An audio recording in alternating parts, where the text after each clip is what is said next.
My name is Rebecca Martinez, and what I am about to share with you is something I never thought possible. It all started on what seemed like just another exhausting night at the hospital.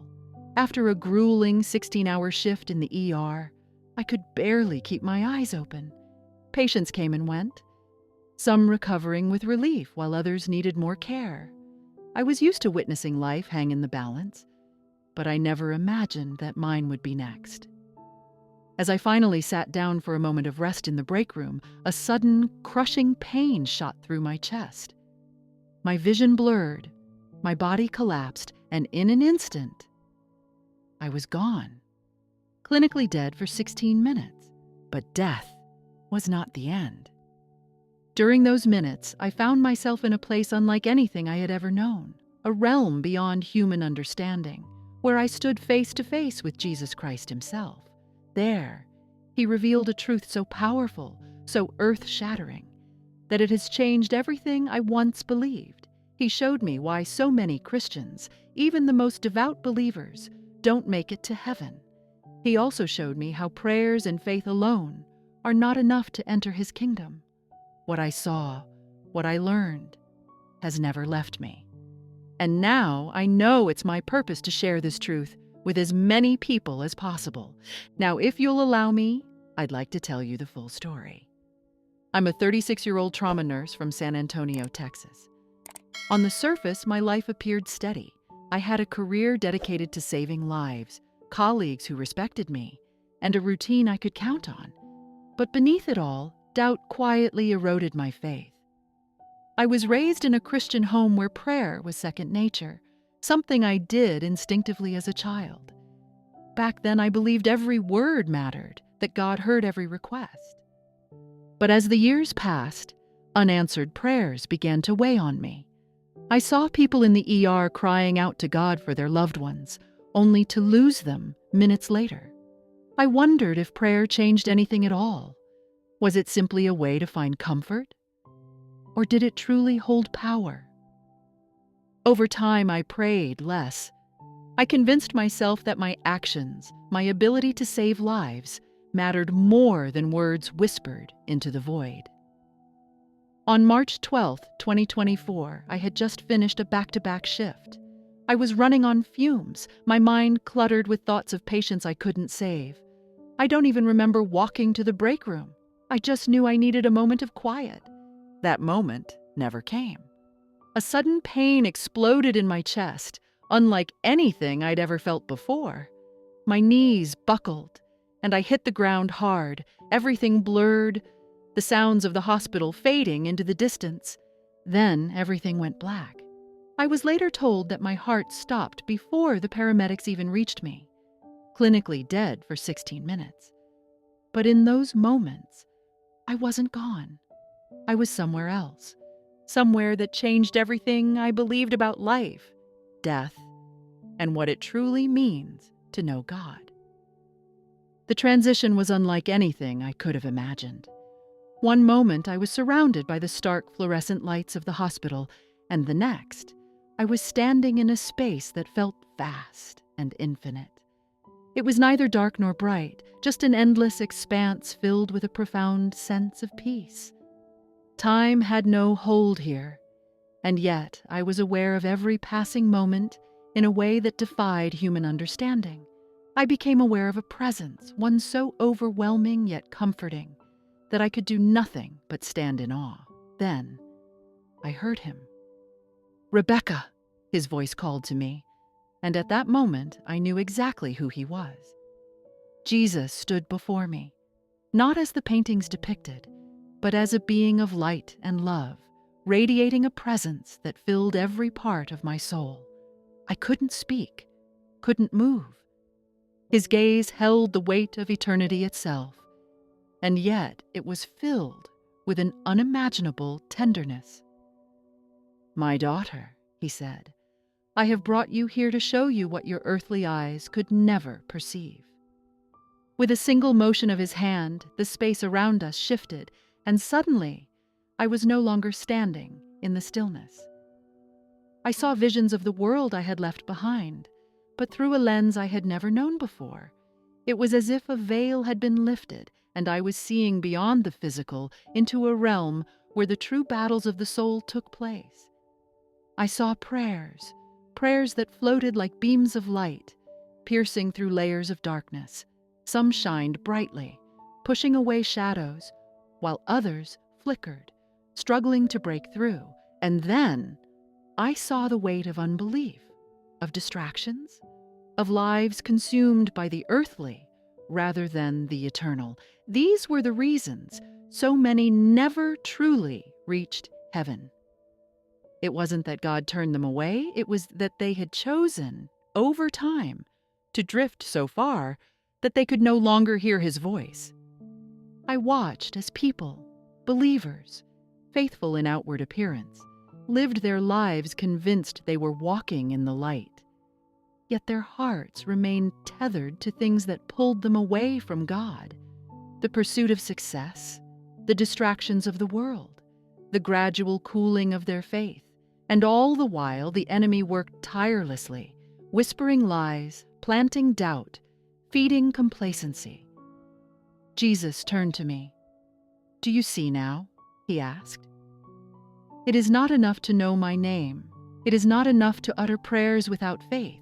My kingdom belongs to those who truly seek me, who surrender fully, who live not just in belief, but in deep, abiding relationship with me." Tears streamed down my face as the weight of this truth settled into my soul. All my life I had believed I was in control, that my work, my actions, were enough. I had whispered prayers out of habit, but never truly grasped their power. And yet, Jesus was showing me that prayer was more than words. It was communion. It was warfare. It was the force that shattered darkness and drew the soul closer to God's heart. "Then show me," I pleaded. "Show me what I must do."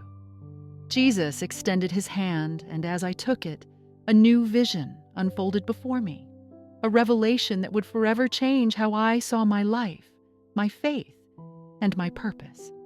As Jesus took my hand, the space around us shifted once more. The battlefield expanded before my eyes, stretching infinitely, its surface littered with broken chains, shattered weapons, and remnants of past battles. The air was thick with tension, a weight pressing down on my chest.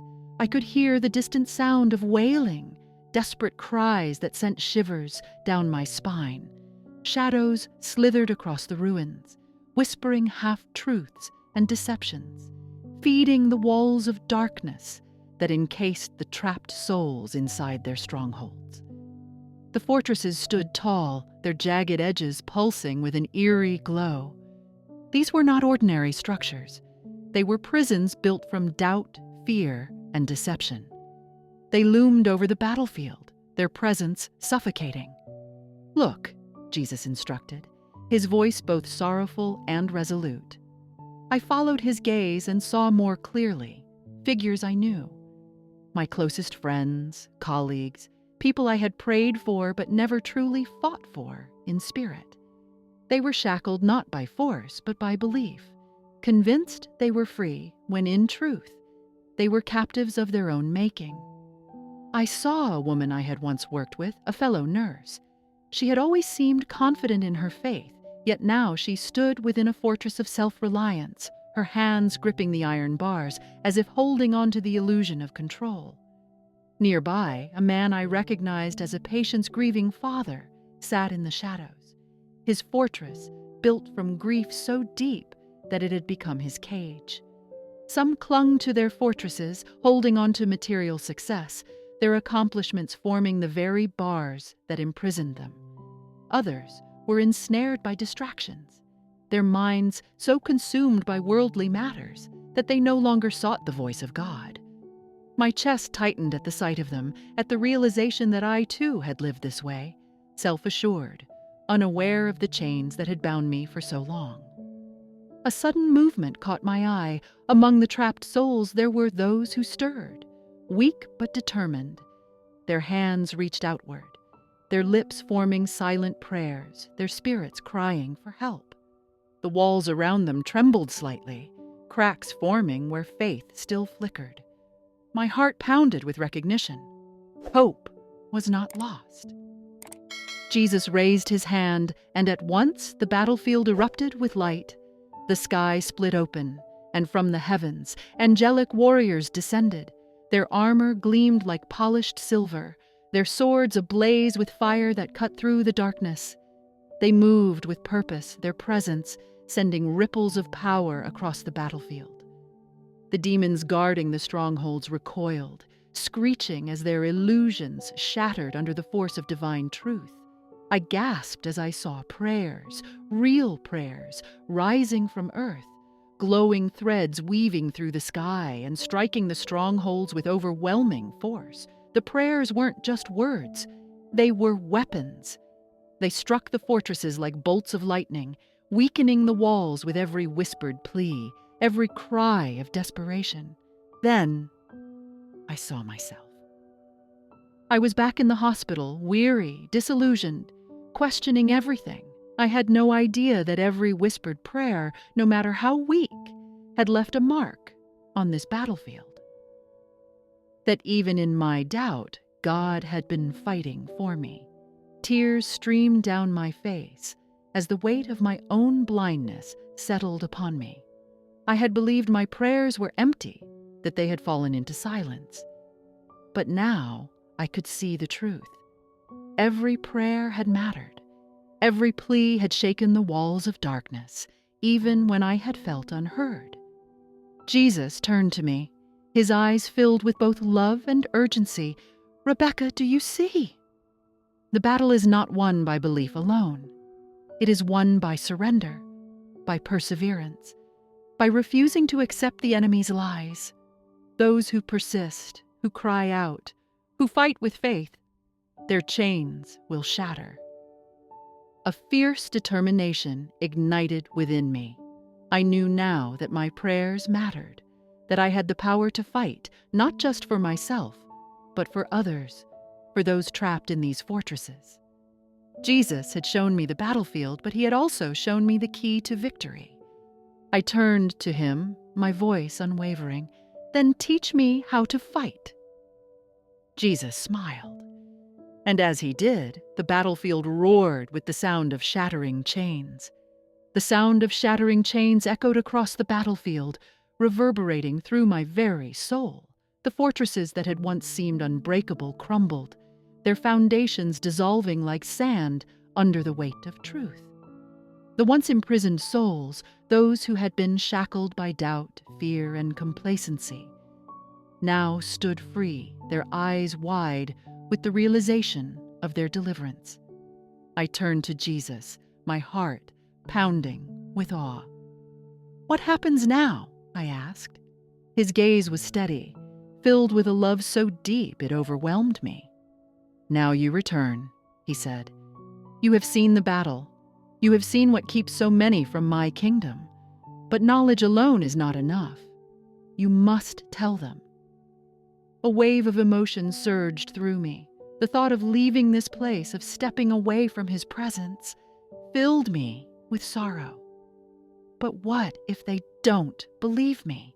My voice trembled. What if they're too distracted, too consumed by the world? Jesus placed his hand over mine, his touch radiating warmth and peace. "Your task is not to make them believe," he said gently. "Your task is to speak the truth. Some will listen, some will not. But those who have ears to hear will awaken." I nodded, though my heart ached at the thought of leaving. Yet I knew he was right. What I had seen, what I had learned, was too important to remain unspoken. If even one person could be freed from the strongholds I had witnessed, my testimony would be worth it. Jesus extended his hand one final time. "It is time," he said. At his words, the world around me blurred. The battlefield, the light, the sounds, all began to fade into a vast stillness. My body felt weightless, as if I were being drawn backward, pulled by an unseen force. Then, suddenly, A rush of sensation slammed into me. A blaring noise filled my ears. My lungs burned as I gasped for air, my chest rising violently. The sterile brightness of hospital lights cut through the darkness, and voices, urgent, frantic, rushed over me. "She's back! We have a pulse!" I blinked, my vision adjusting to the faces hovering over me. The weight of my body, the heaviness of the world, returned all at once. I was alive. Tears welled in my eyes as the enormity of what had happened settled upon me. I had been there. I had stood before Jesus. I had seen the truth of what lay beyond. And now I was here, back in the world, given another chance. As the doctors and nurses continued their work, I closed my eyes and whispered a silent prayer, not one of doubt, but of certainty. "Thank you, Lord. I will tell them." Because now I knew prayer wasn't just words. It was war. And I would never fight it the same way again.